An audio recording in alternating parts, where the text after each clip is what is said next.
this is one of the marine. Some of the building materials used by the city, probably. Yes, they have flounder there and salmon and what ale, this small one, and what else? We'll take you there, some 26 kilometers to the southwest from here. In Peterhof, that former residence of the summer residence of the Russian Tsars, we will visit a palace, a grand palace. We will walk in the gardens. I hope the weather will permit us to walk in the gardens. But frankly speaking, this is, look, this is typical Petersburg's weather. No complaints, please. No complaints. Yes, rains. They are typical for us. You know, we have only 62 sunny days a year. So coming back here, we said, oh, look, I was in Petersburg, and it's regular, and it's normal weather, rains. Lands belong to Russia. They were part of Novgorodian Principality. But it happened so that in the 16th century, they were conquered by Sweden. The cornerstone of the fortress was put on the 27th of May. This area is absolutely low, where, as you know, we adopted this law. Maybe it helped, we don't know, but anyway, just 50 years later, 14, when the First World War broke out, and it was a war against Germany, this Germanic sounding name Petersburg was translated. Today St. Petersburg is the second largest city of Russia and the fourth largest in Europe. After London, Paris and Moscow, it is the fourth largest. The city is developing, it is growing. Yes, this afternoon are still close to the port. This is the industrial area. So most of the buildings here are were used for the small workshops. Some industrial enterprises are located here. In the 19th century, when the first plants and factories of St. Petersburg were built in this part of the city, the dwelling houses for the workers and employees of these plants and factories were constructed in this side of St. Petersburg. Well, unfortunately, since that time, there was no serious reconstruction undertaking here. So in terms of just history or architecture, this place is just not interesting. Now you see that pole to your right. They indicated the distance between the Winter Palace, which we will see in the afternoon because it is a part of the Hermitage Museum, and that summer residence called Peterhof. Well, ladies and gentlemen, so now we're really in the city, and the buildings you can see on the both sides, they belong to the construction of pre-war time. They were built in 1930s. Such a style, such a type of architecture we call Stalin's architecture. Stalin, you know, this political leader, the head of Soviet government during this communist regime, he died in 1956. So the houses which were constructed, she was a close friend and associate of that legendary Russian Tsarina. So Catherine II, moving to Peterhof, the place where I'm moving now, actually used the same road. Of course, in those days, this part of this area looked absolutely different. There were thick woods here, nothing more. But from time to time, moving along this way, you could see some houses of Russian noblemen, of Russian noble families. And that one we have seen was just an example. So they have a political organization in Soviet time called Komsomol League. It united young people from the age of 14 up to the age of 27. They were called young communists. Well, this organization does not exist any longer, but the square is still called so. And once again, I would like you, the apartments in such houses are still rather expensive, I would say, the market of our real estate. Yes, there are certain reasons. Look, this is not far, these areas where these houses were built are not far from the center of the city. You will see a number of buildings. Usually people ask me a question, Tanya, what is it? At this moment it's in front of our bus, but just in a few minutes we will pass it by. It will be to your right. Usually people ask me a question, is it a nuclear station or something like that? No, ladies and gentlemen, of course you understand the nearest nuclear power station is 100 kilometers from here. And one of them attracted his attention by its beautiful landscape. So that was one, yes, and there was one more reason.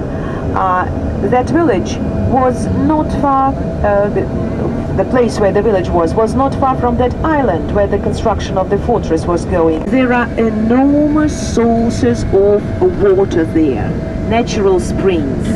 And do remember my story that Peter wanted to handle water was important, and I think that was the main reason why Peter took a decision to start the construction of his first summer residence right at the opening of the residence. But unfortunately in 1725 Peter died, and 2 years later his wife. A bit later, at this moment to your left, this greyish building to your left, in the shape of the ship. It's interesting that the building has a shape of the ship. That is the building of the local university which trains specialists for shipbuilding. Shipbuilding is considered to be one of the main branches of industry for modern St. Petersburg. The number of people living in the southwestern part of St. Petersburg is about 140,000 people. No industrial enterprises, no plants, no factories here. Well, it's eco-friendly part of the city, I would say. People like to live here. Well, as about the apartments in such houses, you can see to your right, they are much cheaper in comparison with apartments in Stalin's buildings we have seen before. The apartments are rather small in size, usually really scares the locals, but because of all these economical problems, of course, to have 8 children, it's such a luxury for most of the families. I think it will never be, it will never happen.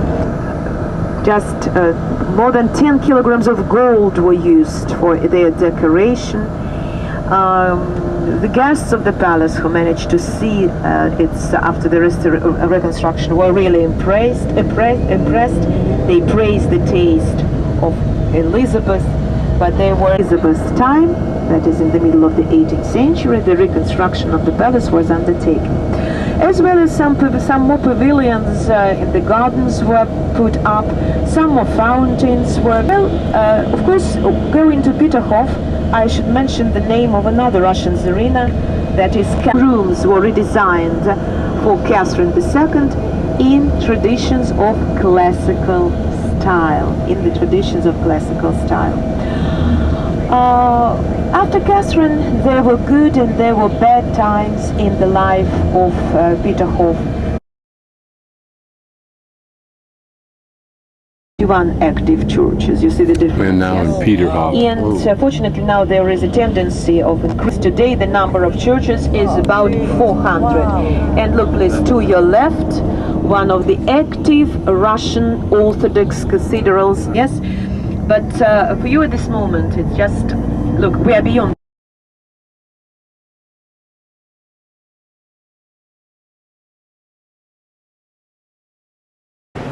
The definition of conspicuous consumption. What amazes me when I see these is that the people tolerated it, and how long it took for people for the common man to revolt against it.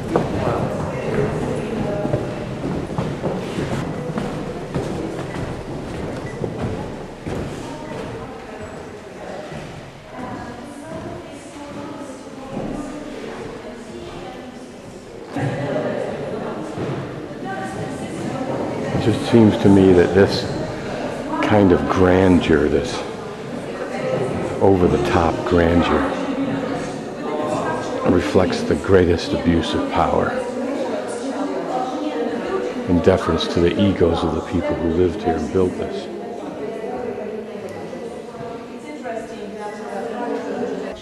These are pictures of the remains after the war.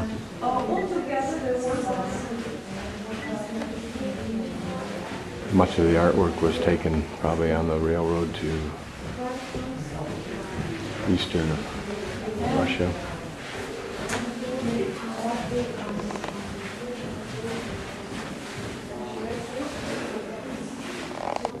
A market, they began to imitate Delft and succeeded in this business to such an extent that even in the palaces of Russian czars, they began to use Russian Delft, like for example in this room. Well, usually they use stove once in 10 days. It was enough to conserve the temperature. So This is the secretary's room where people made their presentation and then were presented to whomever.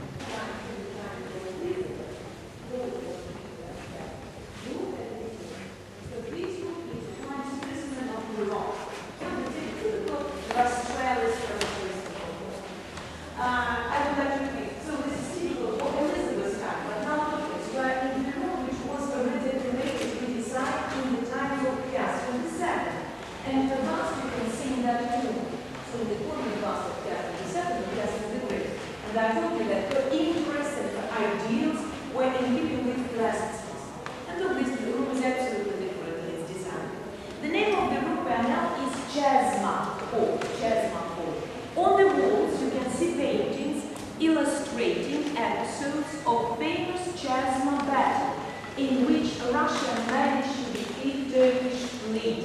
It was in 1773. For the commander-in-chief of Russian fleet, was satisfied with the quality of the bid, and he undertook the artist like, have you ever seen the excursion for the And it's interesting, I showed you the Russian emperor, all these little chances to see the excursions in. He invited the group of those artists to Italy, where in those days, small Russian battleship St. Barbara was lying in anchor, the place of New Orleans, Italy. And he ordered to blow it up, just to demonstrate the artists how it could be. And after that, they painted paintings, canvases, and high quality, but contemporaries wrote that there was the most extensive.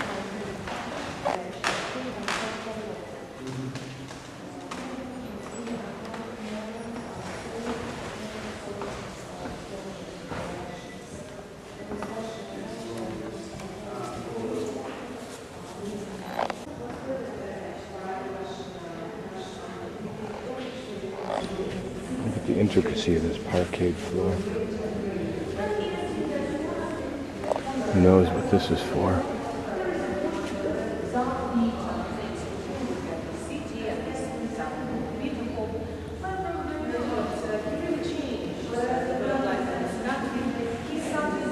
Ironically, the ceiling is devoid of any artwork. Look at the massive chandeliers, one after another.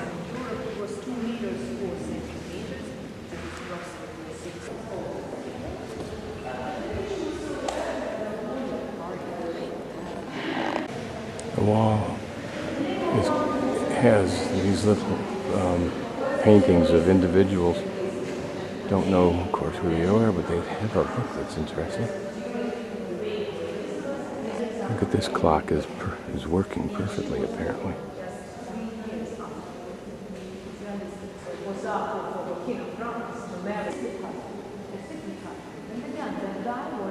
What's curious is this reception room here, obviously, if it was always here.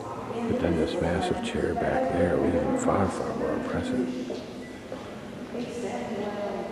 Anyway, as about Elizabeth, she was not only one of the most beautiful women of the time.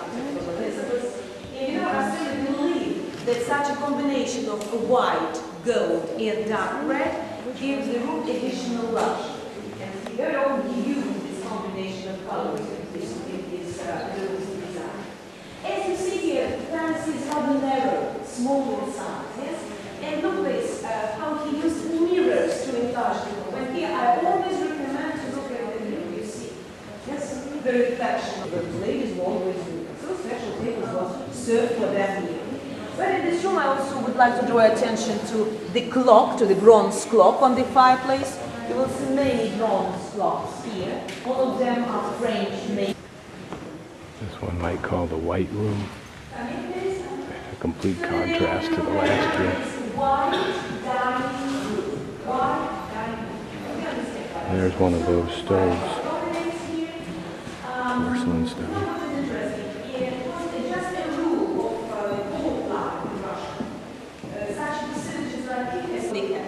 As about this room, of course, of particular interest is this porcelain dinner set against from England. It's Wedgwood. Catherine liked Wedgwood's porcelain very much, and she commissioned, she booked the lunch and dinners for last hours and hours, and so this particular. And it is really somewhere in the bedroom of the room. Initially, there was a huge range-made bed standing in the sleep, And these are flea traps. Specialists of the museum, they understand that all these kind of things are also interested for the visitors, and they try to do something, but the toilets were not restored after the steam. That's why I'm terribly.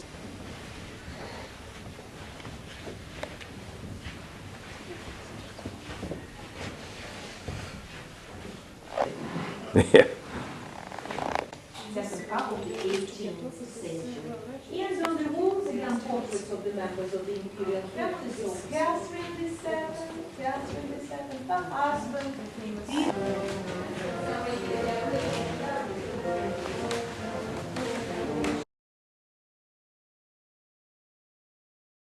This is the chamber pot. The seat folds up and you sit down on it. There was a time in Russia when he even wanted to introduce Dutch as a state language for this country. Imagine what would happen with us if we would speak fluent Dutch. Yes? Okay, so please, we're leaving this place. We're going downstairs now. Please be very careful. It's slippery. This was the entranceway to the summer castle. Guests, who were of course the nobility, were required to boat in here in their boats. Whether those would have been like gondola-like things in Venice or what, I don't know.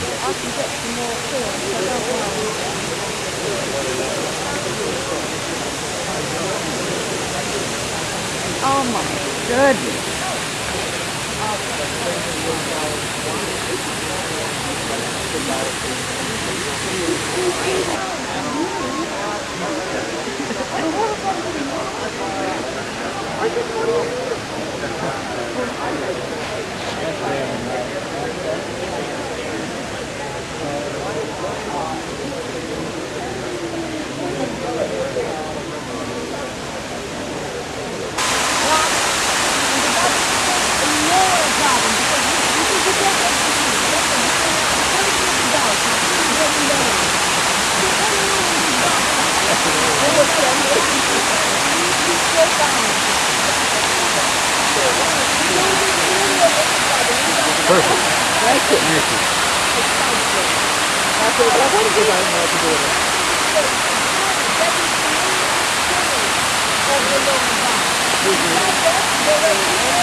Something like this.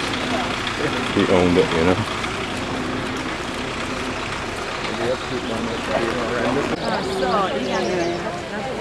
This way, please.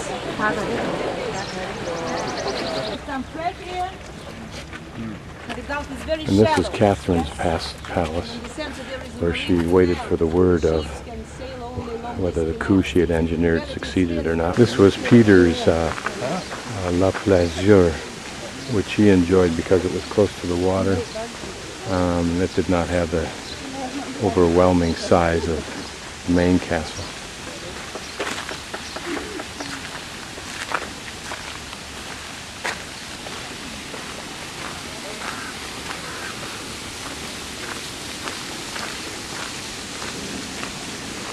The guide said they had 50,000 serfs who worked for 15 years to build all of this.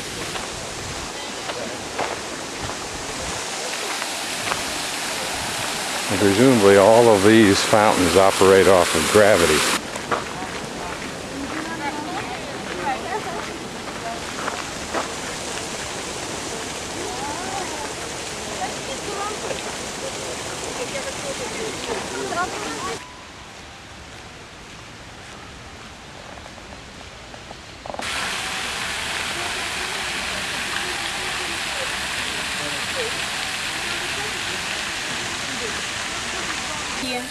But of particular interest, look at this. You may take a seat there, but frankly speaking, I would not recommend.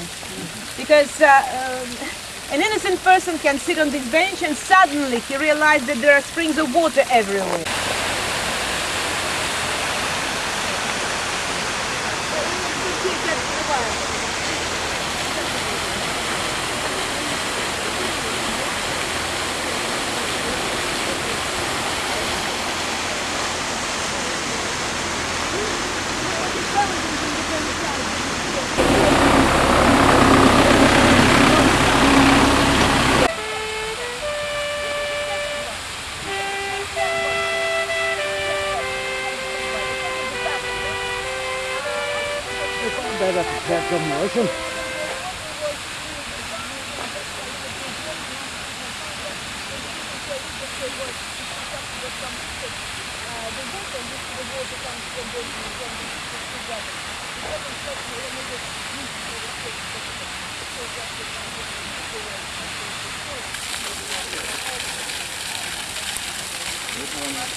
And at the top is a double-headed eagle. You can see the profile of one and the other is facing into us, so we can't